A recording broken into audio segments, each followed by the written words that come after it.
So to introduce our speaker, Fabio Battaglia.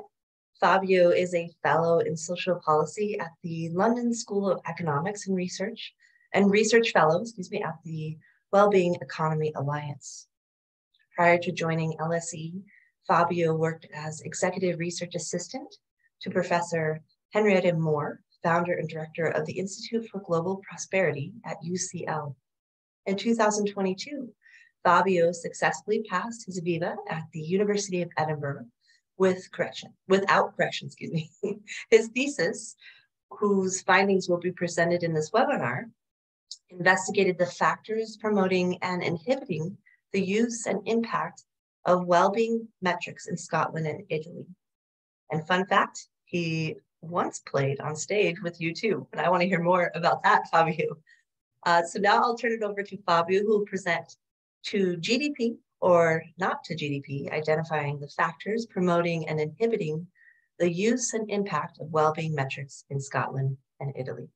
Fabio. Can you hear me all right? Yes, we can hear you. Thank you. Thank you very much, Jill, for your kind introduction, and I can talk about the YouTube thing later on during the Q&A. But thank you again, and thank you also for giving me the opportunity to present the findings of my doctoral research today.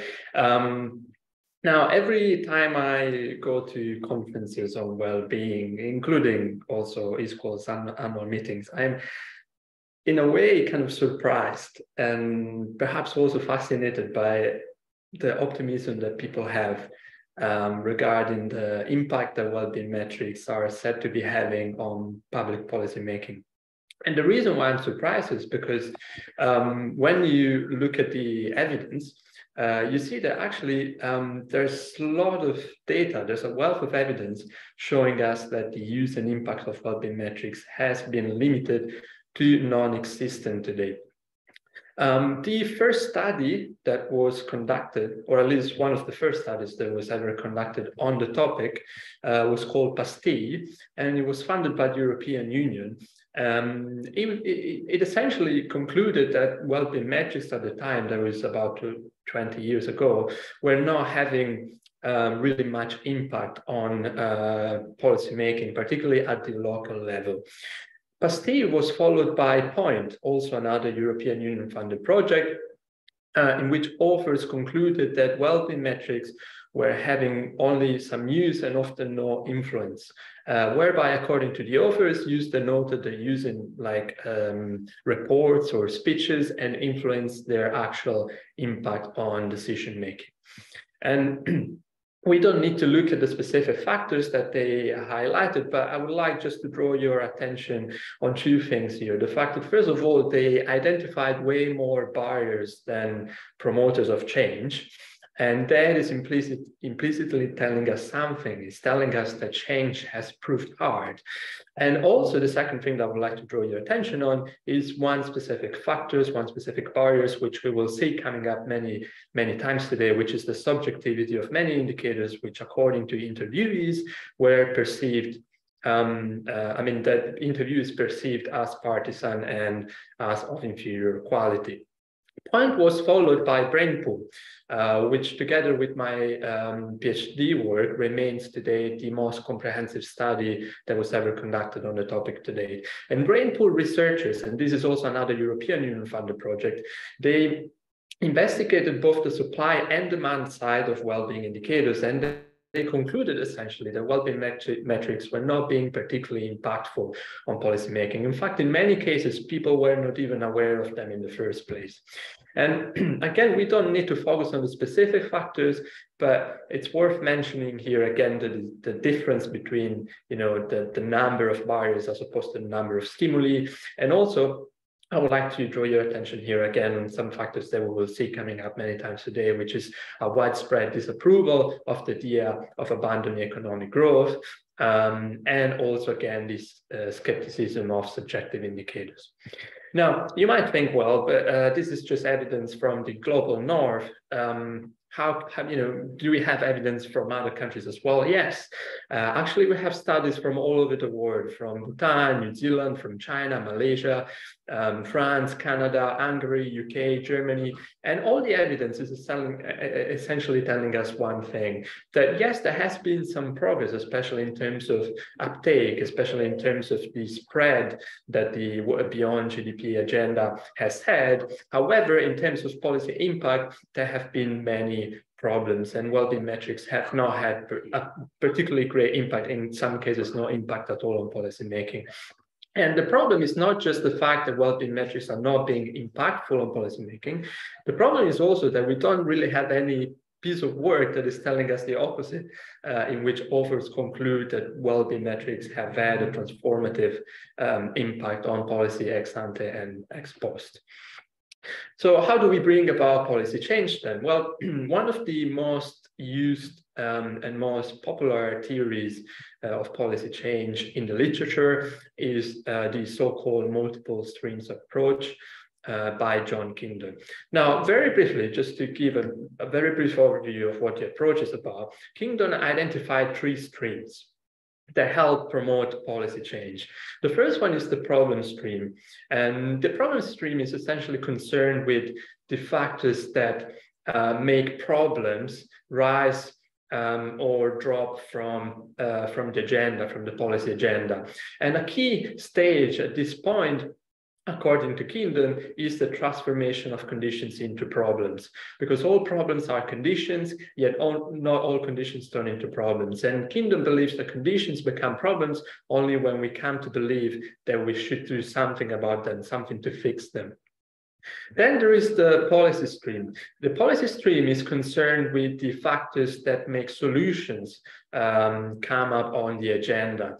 And then we have the political stream, which is essentially about the factors that make the political environment, the political climate favorable. So what essentially helps promote political support.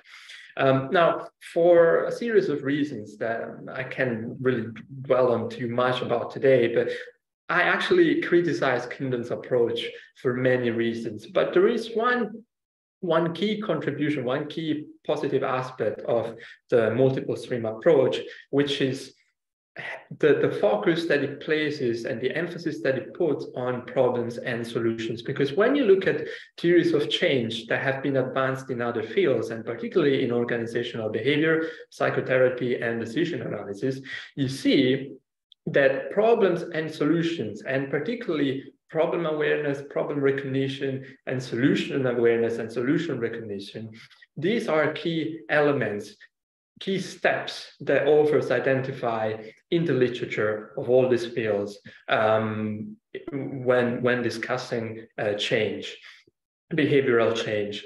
Now, different authors come up with different steps and with different ideas about change, but they're all focused on problems and solutions. And they all say that in order for people to change their behavior, they need to know what the problem is, and they need to recognize it as a problem, and they need to know what the solution is.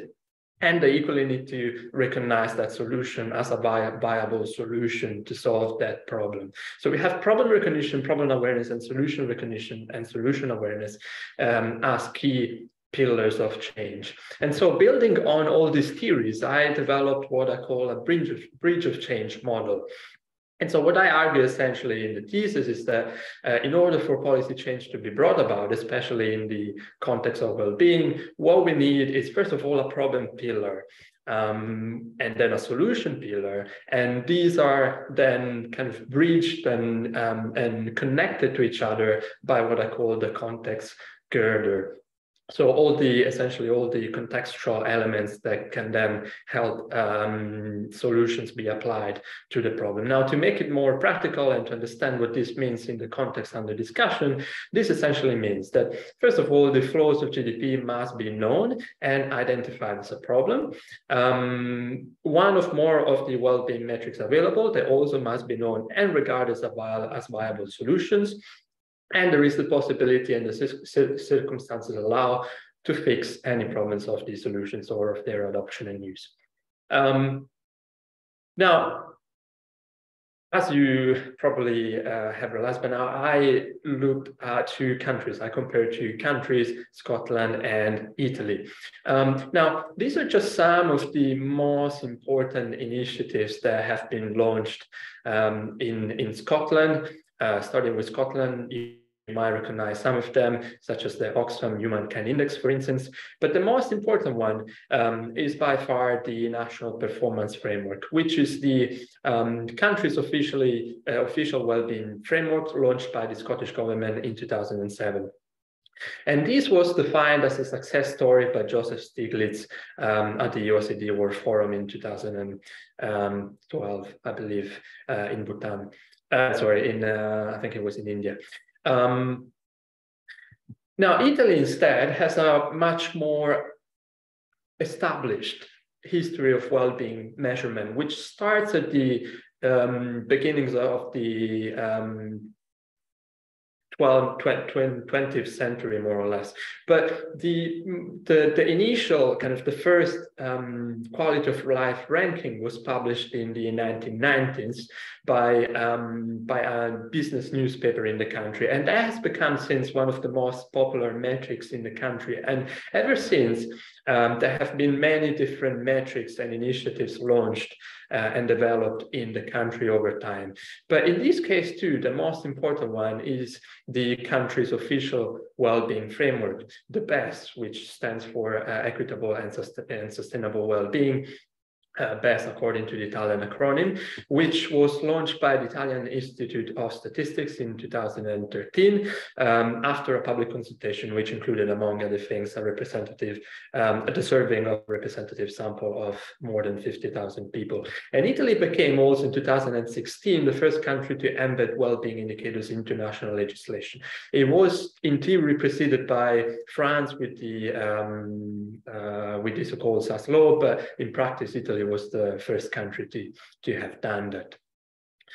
So Scotland and Italy are essentially pioneers in the measurement of well-being internationally. They were also identified as best practices or model examples in several projects, and also there were also some of the case studies analyzed by the OECD. Some of the key contributors to the global well-being debate either come or have long been based in either Italy or Scotland. And unsurprisingly, as a consequence of that, many Italian and Scottish stakeholders have long known and been collaborating with each other. So we see here Lorenzo Fioramonti at the Scottish Parliament, Lorenzo Fioramonti and Catherine Trebeck at the OECD World Forum, Catherine Trebeck being invited to talk about well-being in Italy, and Enrico Giovannini being invited to talk about well-being in Scotland. And also, if you look at the projects some of the projects that I mentioned before, but that were funded by the European Union on well-being, you see that Scotland and Italy are essentially the countries that participated in the most. The UK, here I'm talking about the UK as a whole, simply because Scotland did not participate individually, but the UK is the country that participated in all of them, and Italy comes right after, and it's the country also that has coordinated the most. And that goes back to the point that I was making a little before about the fact that Italy has a much more established history of well-being measurement. Now, before I show you the results of my research, very quickly, very brief overview of my methodology. So what I did is, first of all, I conducted interviews with policymakers, journalists, members of interest groups, and statisticians in both countries. And here are some pictures of me. This is with the then Speaker of the Scottish Parliament, Joe Stiglitz, at the OECD World Forum in South Korea. And here's also, I'm kidding, but here's me doing research in Italy, eating also sometimes some good food. And then I also conducted a survey. I asked most of my participants to fill in a survey after the interview ended. It wasn't even a survey, to be fair. It was just a list of metrics, and I asked them to tell me which ones do you know and which one do you have no idea of. I also then analyzed media coverage, radio, newspaper, and TV coverage of well-being metrics, GDP, and related queries such as economic growth and recession. And I did the same for parliamentary debates to see how many times parliamentarians have used these metrics in their everyday speeches. So now, what about the results? Well, starting with the problem, with what we may call the problem stream. One of the first questions that I asked participants is, what do you see as the main strengths and weaknesses of the GDP indicator? And I asked this question not only to know whether they were aware of the limitations of GDP, but also to keep the question more neutral. And in this case, it's very interesting to note that statisticians were the most acquainted group of all. And I put in brackets only in Italy, simply because I couldn't interview any statisticians in Scotland, and we will talk about the reasons why later, but in short, because they refused to, and they refused to because the national performance framework in Scotland hasn't really been used to any degree.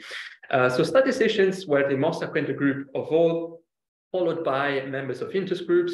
Even though in Scotland in particular, some could not give me any answer, followed by policymakers, most of whom had very limited knowledge, I would say, and struggled to find any weaknesses at all. And followed in both countries by journalists who were the least knowledgeable of all groups. In fact, some did not even know about GDP, even though I had contacted them because they had written the most about GDP. And this was quite interesting. And then I asked, well, so this is probably essentially this is a question. The first question is a question about problem awareness. But what about problem recognition? So I asked my interviews, well, do you think that a decrease in output or a non-growing GDP could be a problem? And the answer was panic, literally. Because almost everybody considered zero growth scenarios or decreases in output to be highly problematic for well-being. Some said it would be a tragedy or extremely catastrophic, irrespectively of whether and how much they were aware of GDP's limitation. And I think this is well exemplified by a comment that a former minister in Italy made. He said, well, yes, economic growth may not always be beneficial, but if this is lacking, if there is no growth, then there's much less to discuss. What about solutions? So starting again with solution awareness, here are the overall fundings for Scotland. So this is the overall level of self-reported awareness of 18 wellbeing metrics overall among all Scottish interviews. Now, what you can see here is that the majority of respondents reported not knowing a greater number of metrics than the ones that they reported knowing. But what's even more interesting is when you break down the data by group, because you have members of interest groups ranking again first, followed by policymakers and journalists. And when you look at Italy, you see that groups rank in the exact same order: members of interest groups, policymakers and journalists. But what you see in Italy is also that level of self-reported awareness are actually higher.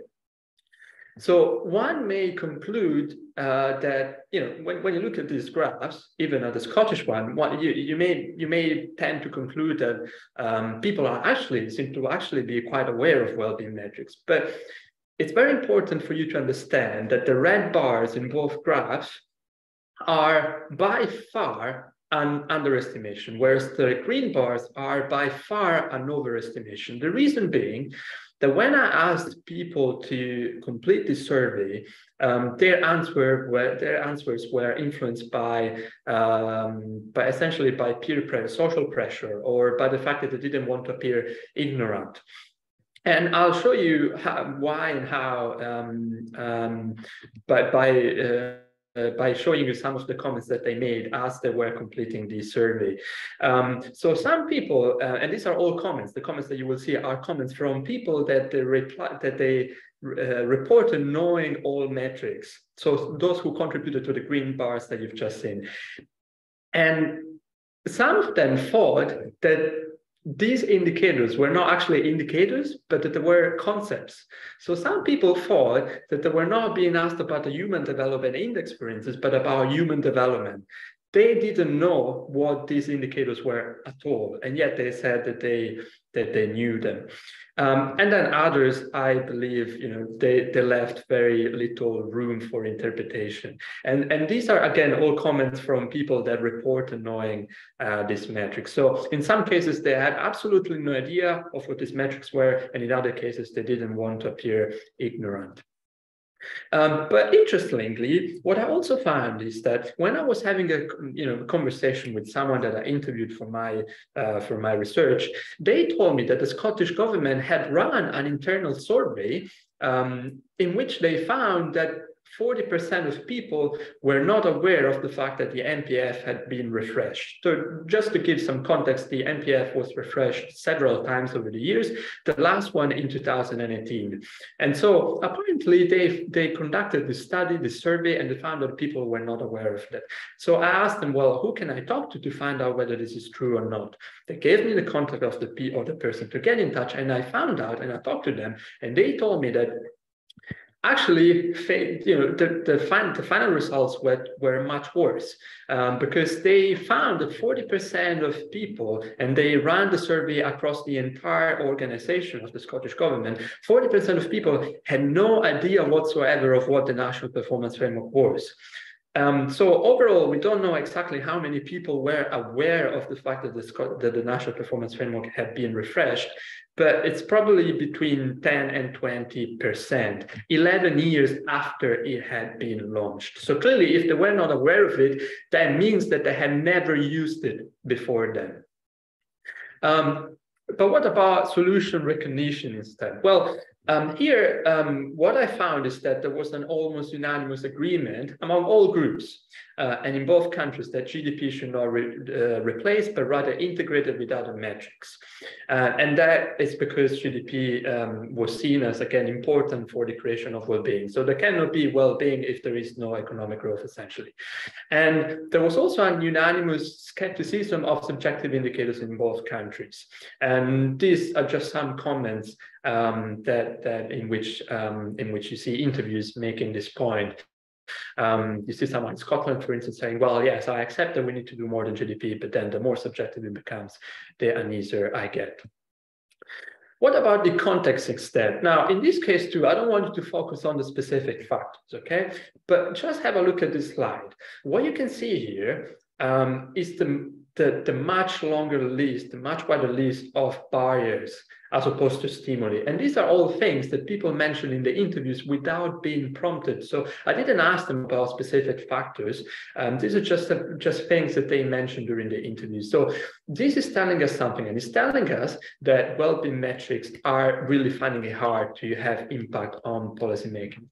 But I want to focus on the first one, the lack of media interest, because, essentially, everybody told me, and probably all of you think, that the media are not showing interest in well-being. But the problem with this is that it's essentially advancing a certain type of narrative, according to which people are sending material to journalists, and journalists are not picking it up.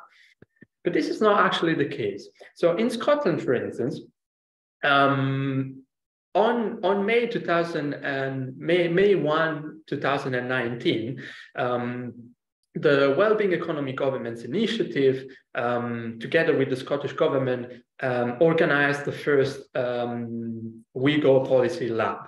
So it was a very important occasion, very important event. You had a representative from the OECD, you had the first Minister of Scotland, you had the Prime Minister of Iceland, Chief Economist of the Scottish Government, and it was in a very small room. I was there, there were very few people, and it's very important. Why? It's a very important event also because of the fact that on that very same day, new GDP figures were being released. And guess what? The Scottish Government posted a press release on its website about the newly released GDP figures, but didn't didn't promote the event or the Wellbeing Economy Government's initiative or the Wellbeing Economy or the National Performance Framework in any way. There's no press release, nothing. And in the GDP press release, which was published 40 minutes after the event had started, they didn't mention the National Performance Framework or the Wellbeing Economy Government initiative or the policy lab, nothing at all. And you might think, well, this is just, this is just a coincidence. It's just one event. Well, in 2018, if I recall correctly, during the OECD World Forum, the Wellbeing Economy Government Initiatives was being launched by Catherine Trebeck, the chief economist of the Scottish Government. Joseph Stiglitz was attending the event as well. So it was a very important moment, a key event, very high-level event.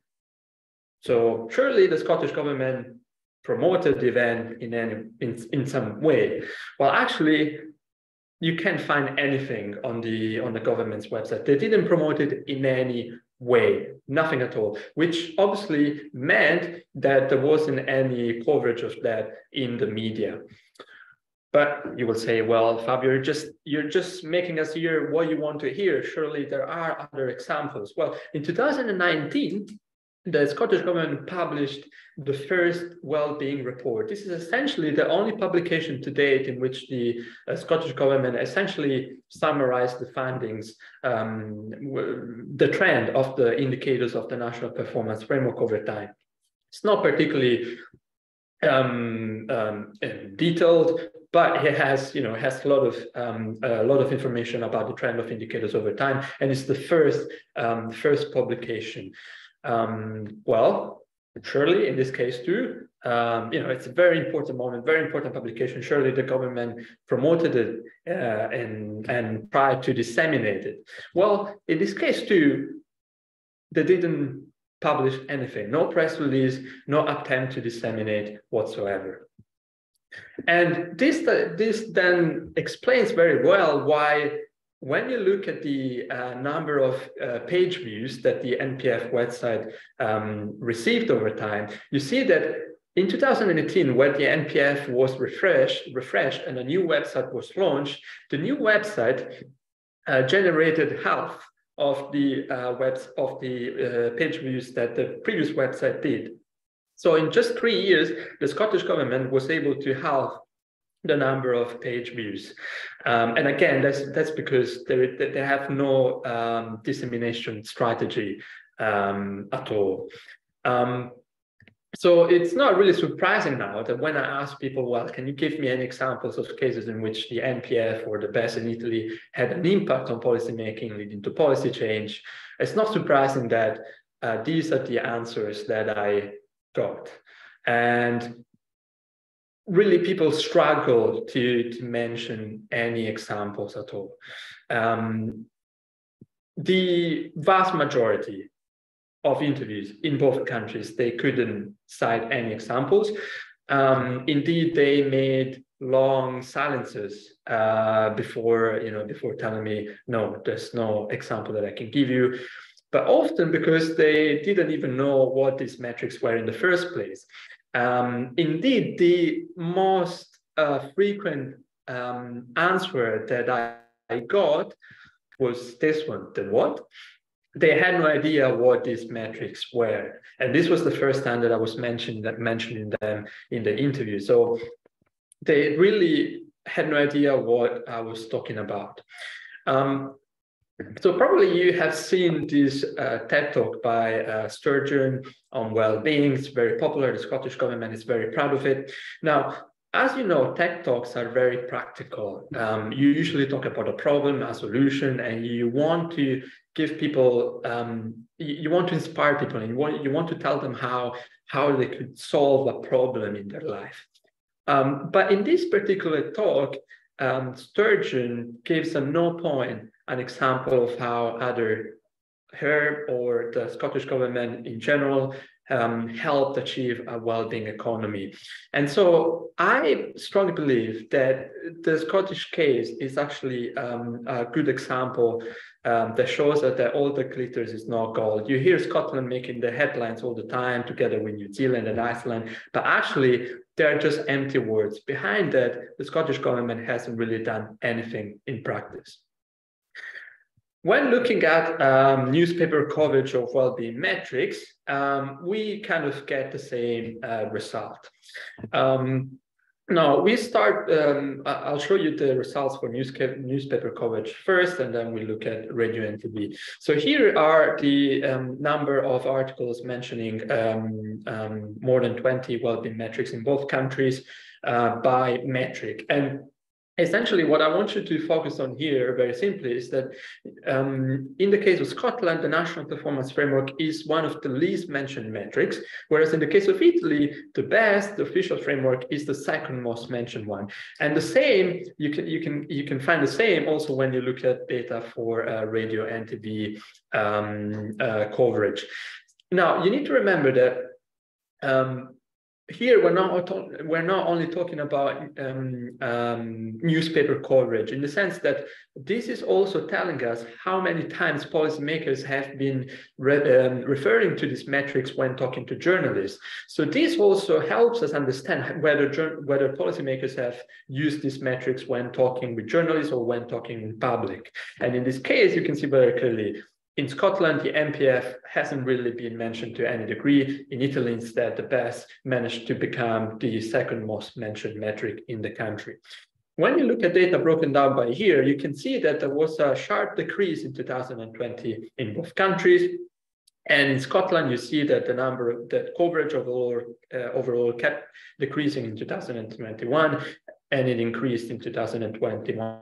In Italy instead. But when you look at data broken down also by month, in this case for radio and TV, you see that, again, you get the same results. You said coverage decreases in 2020, it keeps decreasing in 2021, and it increases in 2021 in Italy. But the reason why it increases in 2021 in Italy is because of the fact that, because of the pandemic, the BES was released in March 2021 instead of December 2020.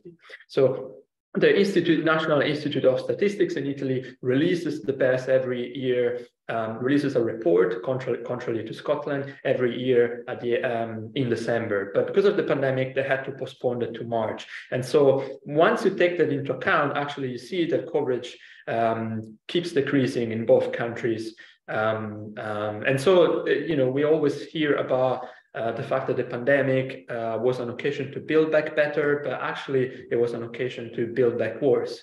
There's no evidence at all of the fact that we'll be building back better. If anything, again, we're building back worse. And when you break down data by month and day, you also see that well-being metrics were essentially only referenced on the day of their release.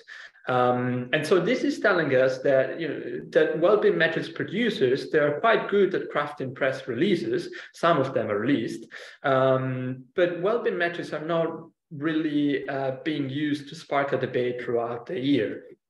And when you also compare the coverage of all well-being metrics combined to GDP and economic growth and recession, you see that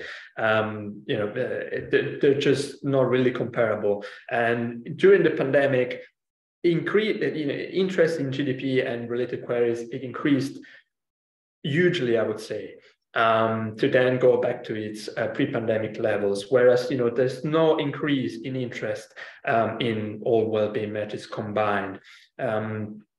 And this is for radio and TV. Again, you see the exact same pattern. But what about so essentially, can you see the words National Performance Framework on the slide? Probably you can, but I can assure you that they're there. And that's exactly the point. So the National Performance Framework is there, but you cannot see it. And that's essentially the point. So well-being metrics are there, but they're not part of public debate. But what about parliamentary debates. In this case, there is only one metric really that is being used in parliamentary debates in both countries, which is the country's official well-being frameworks, the NPF and the BEST in Italy.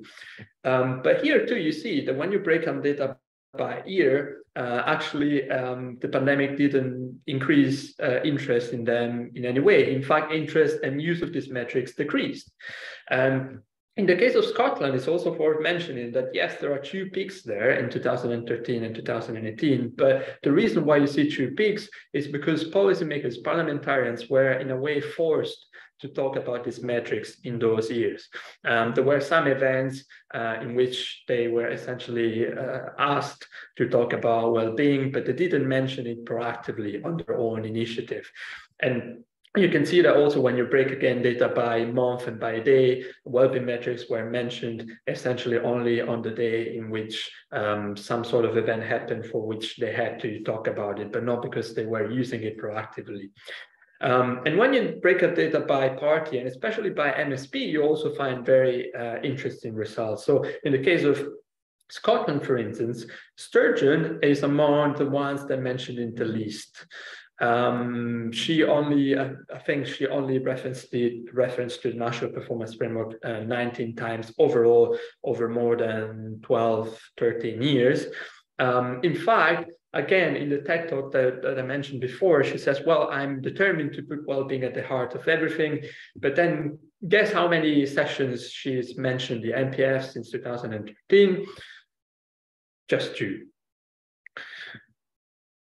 And you see in this case too that when looking also, when comparing references to the NPF and the BEST in Italy to GDP and economic growth and recession, interest in the latter is just much higher than the former. So what can we do? How can we bring about policy change? Here's what I call the 10 commandments of well-being.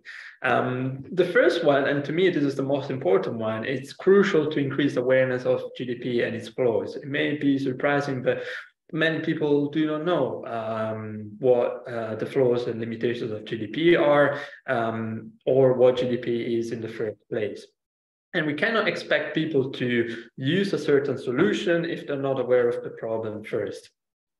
But until that is done, until awareness is increased, it's crucial also to avoid supporting the replacement of GDP or criticizing economic growth publicly. This is not going to lead anywhere.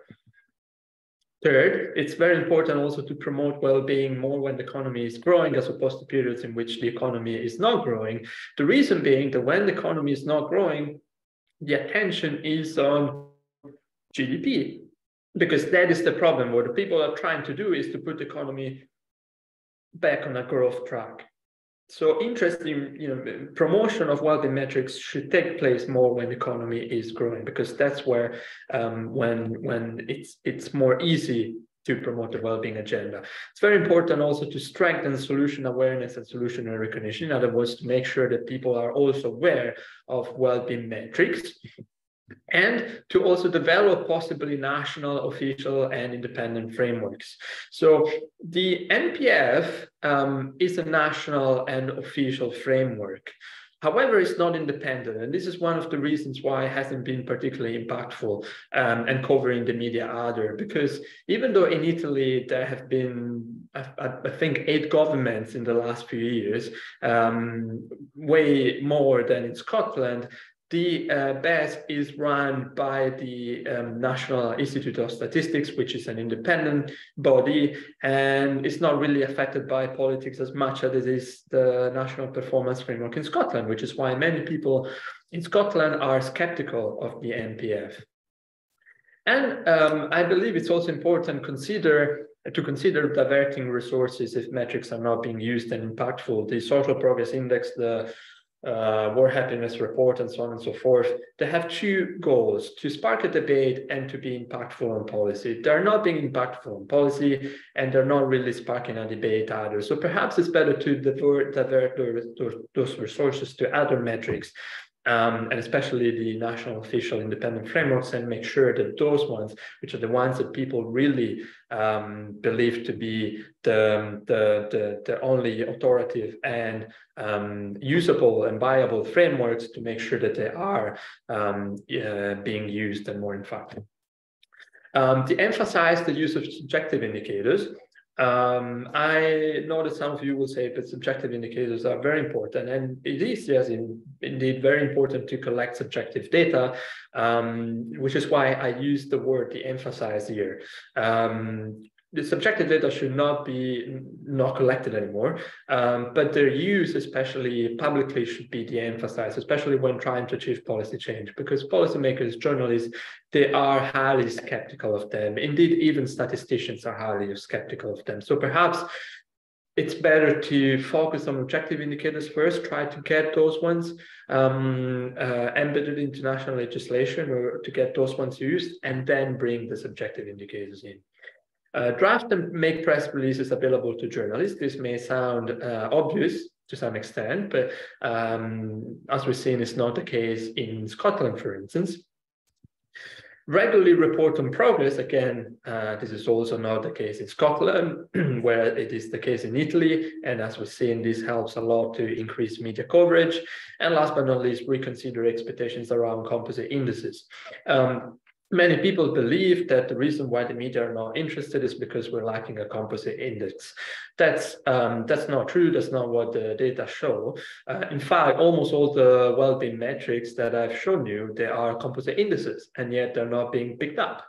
Whereas the BES in Italy has no composite index, and yet in a few years it managed to become the second most mentioned metric in the country. So having a composite index is not really important if you don't have, if you don't have the right context, if you don't promote the metrics that you have created, if it's not seen as authoritative and a viable solution, and if people are not aware of the problem in the first place and why they should be talking about it.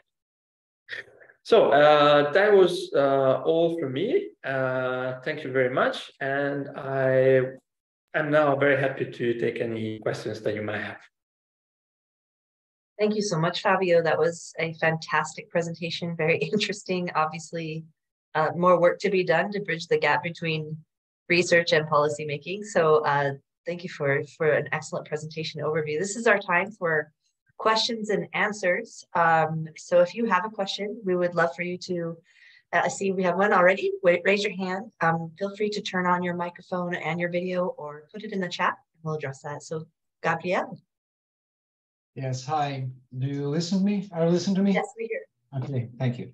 Well, thank you for your presentation. I thought it was very interesting and helpful, because in fact, we have to win this battle of information. But I was a little bit disappointed with your final recommendations, because the issues that you talk about, they are known. Of course, when we try to bring new indices like the happiness metrics, we are challenging a mainstream that has their core analysis, their beliefs, their goals very well defined. We are challenging that.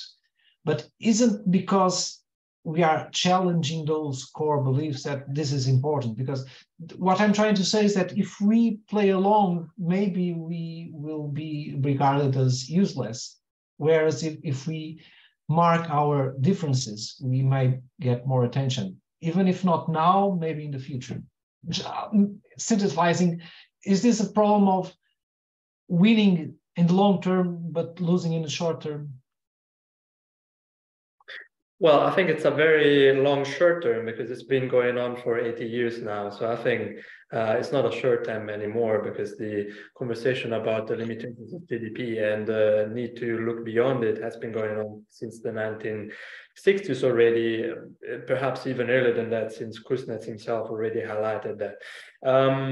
So it's not really a short term, I would say. But apart from that, I mean, what is the ultimate goal? Is it to mark differences, or to have an impact on policy? If the goal is just to mark differences, then absolutely yes. If the goal is to have an impact on policy, then highlighting differences surely is important, but at the same time, it's perhaps better to try and solve what is really causing problems at the moment, and then try and make those differences pronounced and highlighted more over time. But it's, you know, if the goal is to have an impact on policy, then, you know, we can highlight the differences as much as we want, but if people are not aware of what well-being metrics are or what the limitations of GDP are in the first place, then I don't think it's going to be particularly impactful, which is exactly why it hasn't been impactful, and why we have all these results and all this evidence telling us that well-being metrics are not being impactful in policy.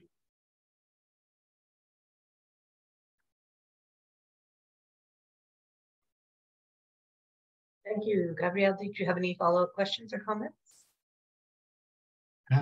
No, I could only add that I understand what Fabio is telling us, but I think my point remains, because if we, what I'm trying to say is that we are, even if when he talks about the difference between objective and subjective indicators, this is a crucial point, because I'm an economist, and all trained economists are trained to disbelieve subjective indicators.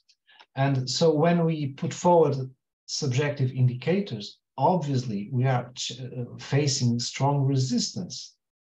But if we look at the science is telling us that we can trust subjective indicators. So if there is a problem of communication, I think we should enhance communication. We should invest more on communication, explaining exactly why GDP has its limitations, and why using, for instance, subjective indicators is very important and is not replaceable by other metrics. Once we've done that, I think we can move forward. So my point is, I don't think this is a problem of, I think this is more a communication problem than anything else, and an educational problem, and that takes time. Make it 20 years, I don't care.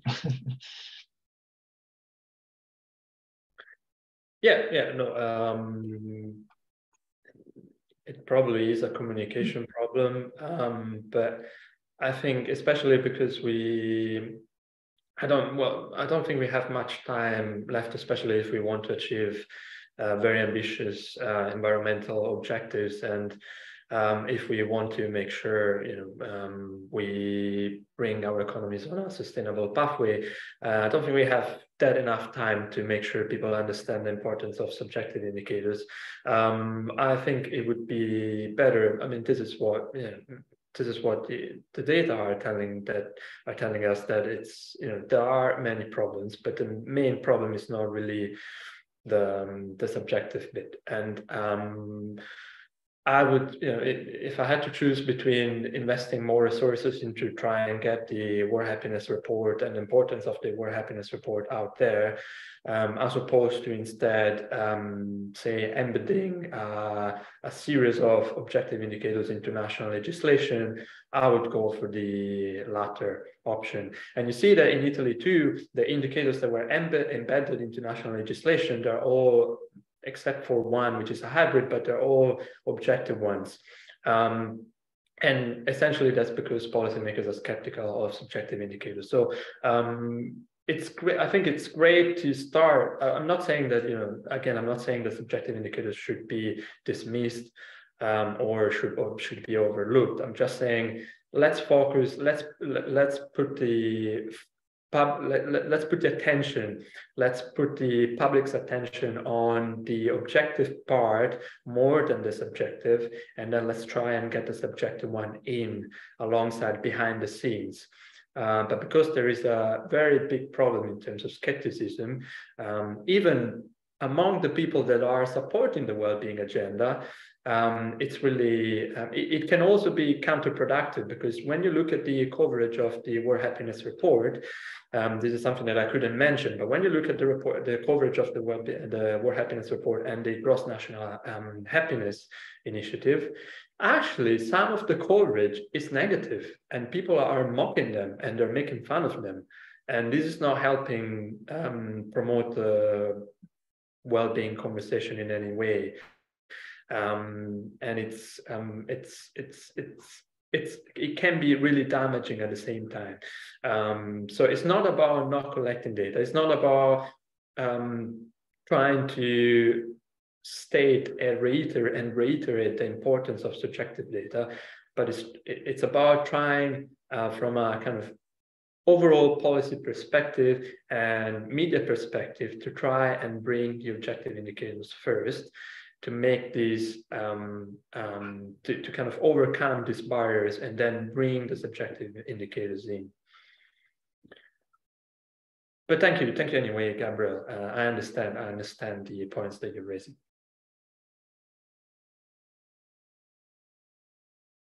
Okay, thanks, Gabriel. We do have a question in the chat from Harvitz. He says, I'm sorry, I arrived here very late, but what I heard and saw was very interesting. I wanted to know why the comparison between Italy and Scotland was made. Why is that comparison interesting? If this has been discussed, then ignore my question. Do you want to address that? Yeah, very briefly, yes, it was discussed, but it's okay, don't worry. So Scotland and Italy are essentially two of the most advanced countries in terms of well-being measurement. Scotland showed interest before the economic crisis, so before many other countries showed interest in the well-being agenda. Italy in a way too, and it's the first country to have embedded well-being indicators into national legislation. There are two most likely countries. There are countries in which you would most likely expect a result, but you don't find that to be the case, which is also why I picked these two countries, because you can then increase the generalizability of the findings, because again, you're picking two of the most important countries. And so if that is the case in these countries, then you can expect very similar findings in other contexts as well.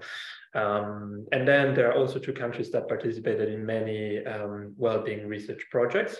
But I think Jill is then going to share the slides with you afterwards, so you can have a look at the slides as well, in which I mentioned these points in further detail.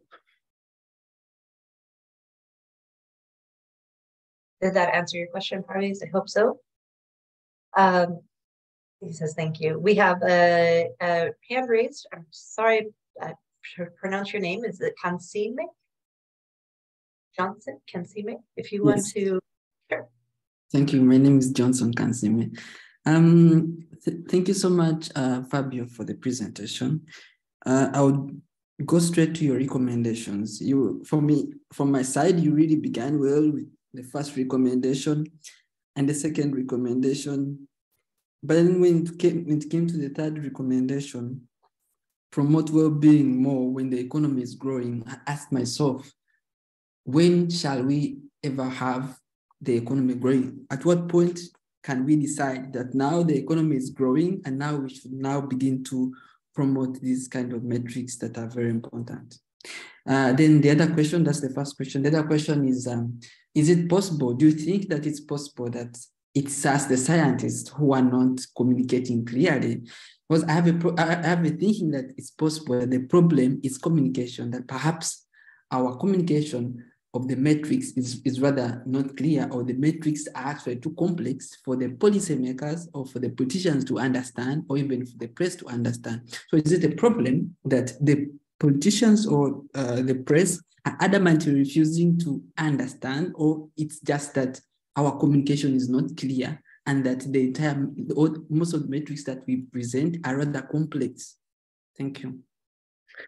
Thank you very much for your question. So I'll start from the second question, actually. So if policymakers are refusing to understand, then the reason why they're refusing essentially is because they believe that economic growth is paramount and the well-being can only be created through economic growth. And this also explains why it's important to then promote well-being metrics more when the economy is growing, because when the economy is growing, they are not concerned about the fact that the economy is not growing, and there is more freedom and there is more space, and it gives more opportunity to promote these metrics, exactly because that is what they consider to be the problem and what they consider to be the priority. But if that's not the case, if they're not refusing to understand, but it's, you know, the problem, as you're saying, it's the fact that metrics are too complex. Well, I understand the metrics are too complex, and perhaps I could also add to that there are so many different metrics. But, you know, these are problems for us because we know that there are so many metrics that are complex, but it can be a problem for them if they're not aware of them. So complexity and, you know, the mushrooming of well-being metrics is only a problem insofar as people are aware of them in the first place. And I would be quite surprised to find out that, you know, the policymakers are really aware of the existence of all these metrics. But at the same time, yes, I understand there are complex, but GDP is complicated too. And I don't think that policymakers understand exactly what GDP is either. And yet they focus on GDP so much, as we've seen. So in the end, I don't really think that neither complexity nor the number of metrics are really a problem. The problem is that they consider the lack of growth as a problem, and they consider economic growth to be paramount and crucial for the creation of well-being.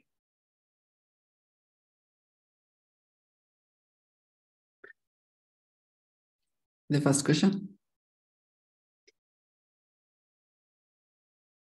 The first question, yeah. So that's why I started with the second one. That's why I told you, you know, if they're refusing to understand, that's exactly because they think economic growth is crucial. And if they think economic growth is crucial, then we have more opportunities to promote the well-being agenda when the economy is growing, because when the economy is not growing, the attention is all on GDP. And I couldn't add, I only showed you the results of coverage, media coverage and parliamentary referencing of well-being metrics and GDP up until end of 2021. But I've collected data for 2022 recently too, and just coverage and use of these metrics decreases even more. So we're talking about like really like very, very low. So it's just, I don't, you know, I wish things were different. I'm just saying what the data are showing. And I know that we, you know, as researchers, we want evidence to talk rather than our opinions. And the evidence, I think, is very clear, and it's telling us that the key thing that people are interested in is economic growth. And if that's what they're interested in, then there's much more space to promote the agenda when the economy is growing.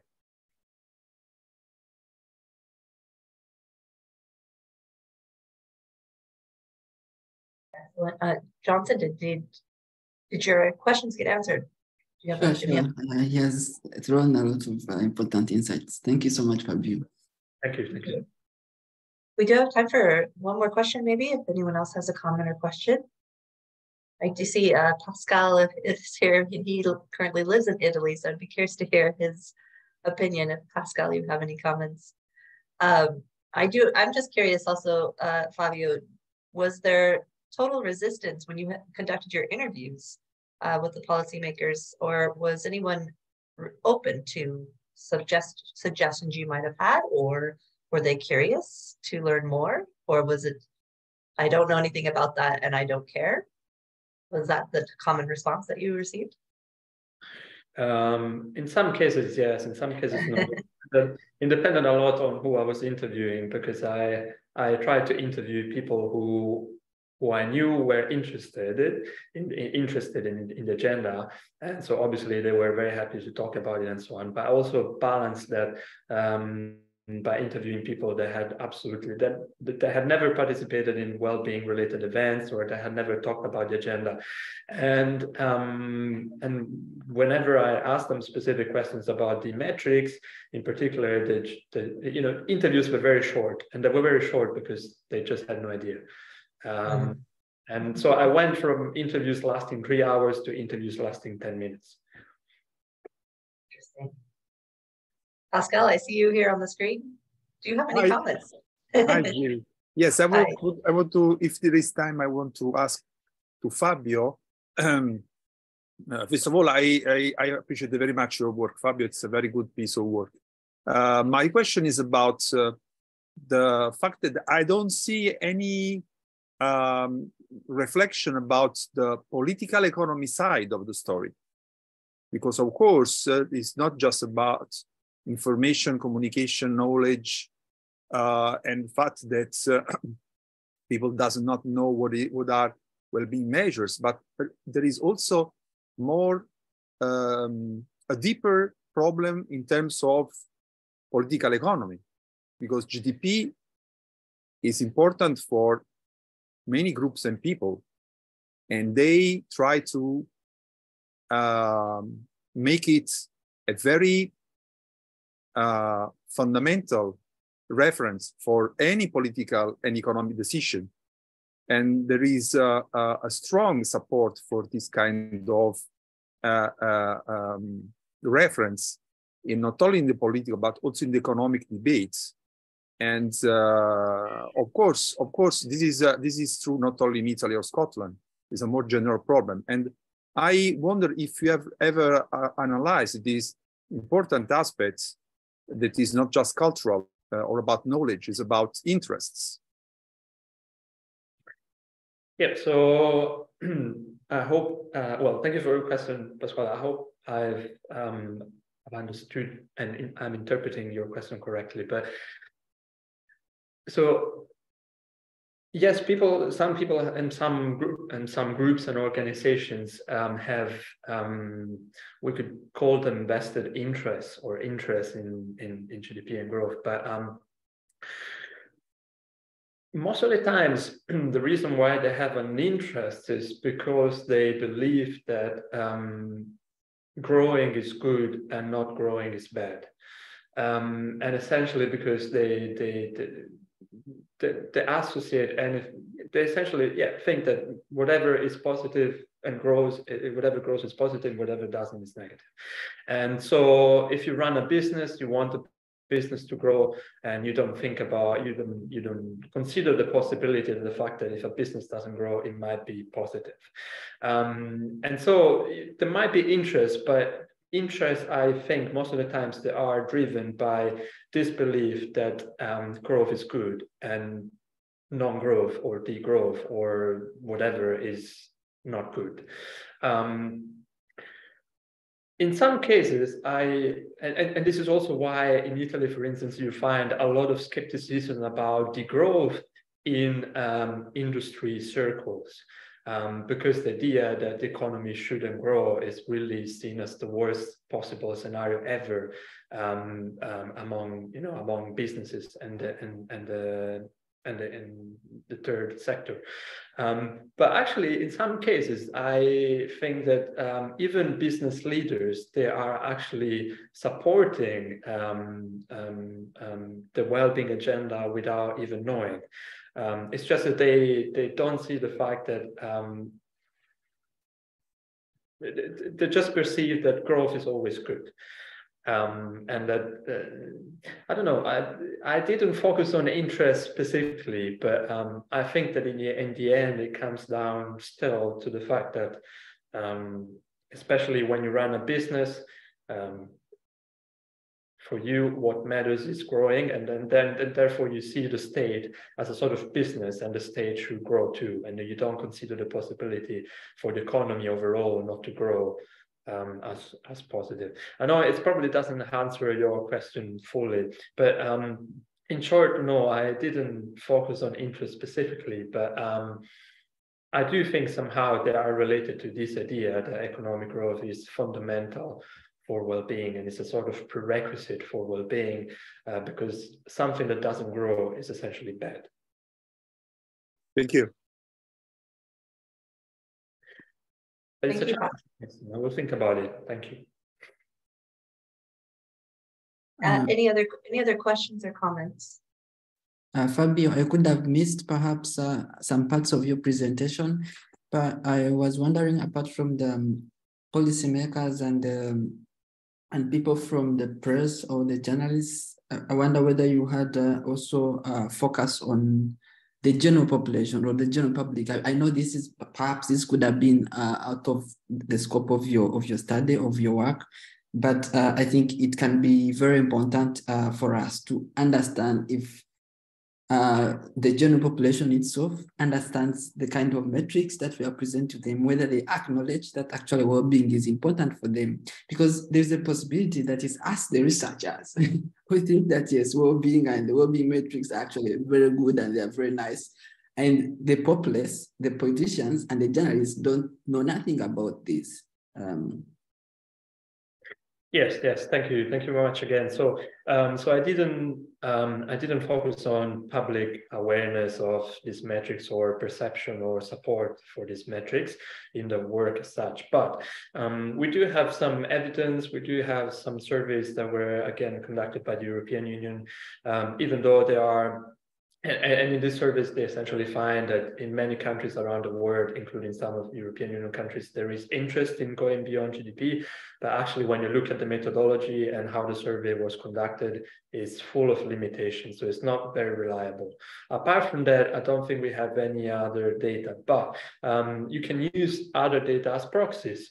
And so, for instance, in my analysis of media coverage and parliamentary referencing of well-being metrics, you see journalists and policymakers, and this is also what they told me during the interview, you see them saying many times, repeating many times that people are not aware, and the people do not come to surgeries and ask them about these metrics. They don't ask them, they don't send them emails, they don't send them letters, they don't send them questions, nothing. There's no interaction from the public with journalists or policymakers about this. So you can use this as a proxy.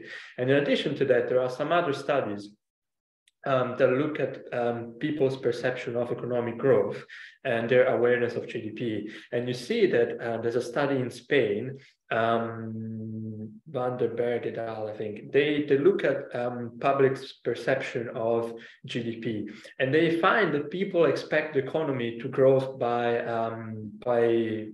I think 3 or 4% a year. And so there is a massive support for economic growth, even if perhaps people are not particularly aware, even if there's a bias, perhaps they're just responding because they think that the economy should grow in because it sounds like a good thing. But still, that's exactly the point, and might not be aware neither of the problem nor of the solutions. So we don't really have much data, but when you look at other data that have been collected so far and use them as proxies, it seems like people are not particularly aware either. Thank you so much, Fabio. Thank you. Thank you so much for all of your questions and comments. We have sort of exceed our time limit here, but I will be sending, as I said, the recording as well as Fabio's contact information. So if you'd like to follow up with him, we'll send his email out as well. Just another reminder that Fabio, you will be presenting this presentation, is that right? Or something different along the same lines at the upcoming conference? Yeah, along the same lines, something built from my dissertation. Yeah. Excellent. So again, if you're interested in this topic, you would like to come to our conference, please do plan to do that. That's in Rotterdam, the Netherlands, August 21st through the 25th. A reminder that the abstract submission deadline is next week. So please do get your submissions in before the deadline. Thank you, everyone. Excuse me. Thank you, everyone, for participating and for asking questions. Fabio, thank you for a fantastic presentation. Certainly room for future research. And we look forward to having you back on maybe in the future to discuss some of your results from future conversations. Thank you. Thank you very much, Jill, and thank you everyone for your questions and for your time. Excellent. And with that, we'll say goodbye and be well, everyone. Take care. Thank you, Fabio. Thank you. Bye all.